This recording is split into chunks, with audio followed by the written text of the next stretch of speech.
කෙටි නිහඬියාවකට පස්සේ ජනමාධ්‍යයට සම්බන්ධ තවත් කාරණයක් පිළිබඳව ඔබගේ අවධානය යොමු කරන්නට හිතුනේ. මේ දිනවල විවිධ ප්‍රවෘත්ති තොරතුරු අපිට වාර්තා වෙන නිසා විවිධ සිදුවීම් පිළිබඳව අභූත තොරතුරු සමහර වෙලාවට ප්‍රවෘත්තියක්ද මේ විශ්වාස කළ හැකි ප්‍රවෘත්තියක්ද මෙන්න මේ විදිහේ කුතුහලයක් අපේ හිතවල ඇති වෙලා තිබෙනවා. ඒ නිසා අපිට ලැබෙන තොරතුරු මොනවද? මේවා නිවැරදිව හඳුනා ගැනීම ඉතාම වැදගත්. සම්මත ක්‍රමවේදයට අනුව අපිට ලැබෙන තොරතුරු වර්ග තුනක් ගැන කියවෙනවා. මිස්ඉන්ෆර්මේෂන්, ඩිස්ඉන්ෆර්මේෂන්, මෙල් ඉන්ෆර්මේෂන්. මොනවද මිස්ඉන්ෆර්මේෂන් කියන්නේ? වැරදි තොරතුරු. මේ තොරතුරු වාර්තා කරන්නේ හානියක් කිරීමේ පරමාර්ථයෙන් නොවේ. හැබැයි වැරදි තොරතුරක්. නොදැනුවත්කම නිසා මේ තොරතුරක් ෂෙයා කරනවා වෙන්න පුළුවන්, ෆෝවර්ඩ් කරනවා වෙන්න පුළුවන් සමාජ මාධ්‍ය හරහා, පුවත්පතක පළ කරනවා වෙන්නට පුළුවන්, සාම්ප්‍රදායික මාධ්‍යක විකාශය වෙනවා වෙන්නට පුළුවන්. ඩිස්ඉන්ෆර්මේෂන් අසත්‍ය තොරතුරු. මේක හිතාමතාම කර දෙයක්. බොරුවක් හදලා ඒක බෙදා හරිනවා. මේකත් අද සමාජයේ බහුල වශයෙන් මාධ්‍ය භාවිතා කරලා සිදුවන දෙයක්. මෙල් ඉන්ෆර්මේෂන් මේක තමයි ඊටාම භයානක තොරතුරු. මෙල් ඉන්ෆර්මේෂන් කියන්නේ මේක ඇත්ත තොරතුරක්. හැබැයි නුසුදුසු විදිහට පාවිච්චි කරනවා. පුද්ගලික තොරතුරු රහස් ලේඛන හෙළි කරලා යම් කෙනෙක් අපහසුතාවයට පත් කරනවා නම් ඒක මෙල් ඉන්ෆර්මේෂන්. හිතාමතාම හානි කරන ඇත්ත තොරතුරක්. සරලව කිව්වොත් මිස්ඉන්ෆර්මේෂන් කියන්නේ වැරදි තොරතුරක්. හැබැයි නොදැනුවත්ව තමයි ප්‍රචාරය කරන්නේ, බෙදා හරින්නේ.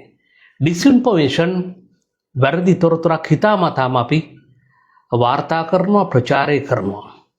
මෙල් ඉන්ෆර්මේෂන් කියන්නේ ඇත්ත තොරතුරක්. නමුත් ඒක සමාජයට හානි කරයි, නැත්නම් පුද්ගලයෙකුට හානි කර තොරතුරක් වෙන්න පුළුවන්. අපි හිතාමතාම මේ හානි කර තොරතුර බෙදා හරිනවා. දැන් මේ පිළිබඳව අතීතයේදී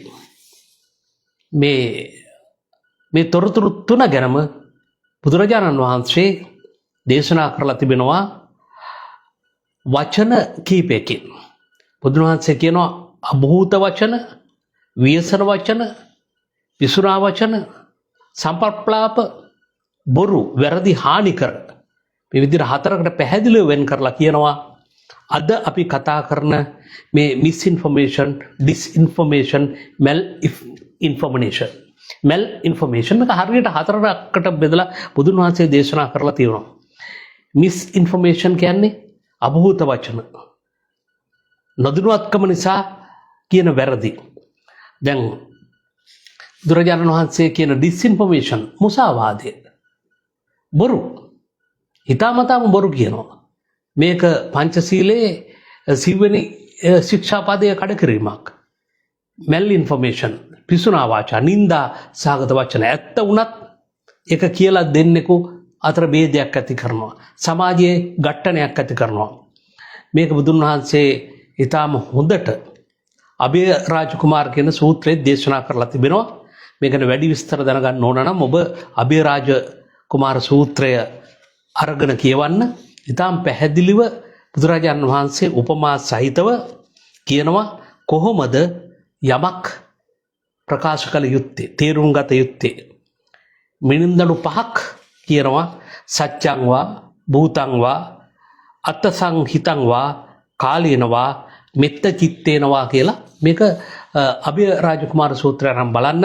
එතකොට තේරෙයි WhatsApp වලින් ෆෝවර්ඩ් කරනවා නම්, Facebook වලින් ෂෙයා කරනවා නම්, ඒ කරන්න කලින් මේ පහ ගැන හිතුවොත් මිස්ඉන්ෆර්මේෂන්, ඩිස්ඉන්ෆර්මේෂන්, මෙල් ඉන්ෆර්මේෂන් වලින් අඩක්ම නතර ගන්නට පුළුවන්.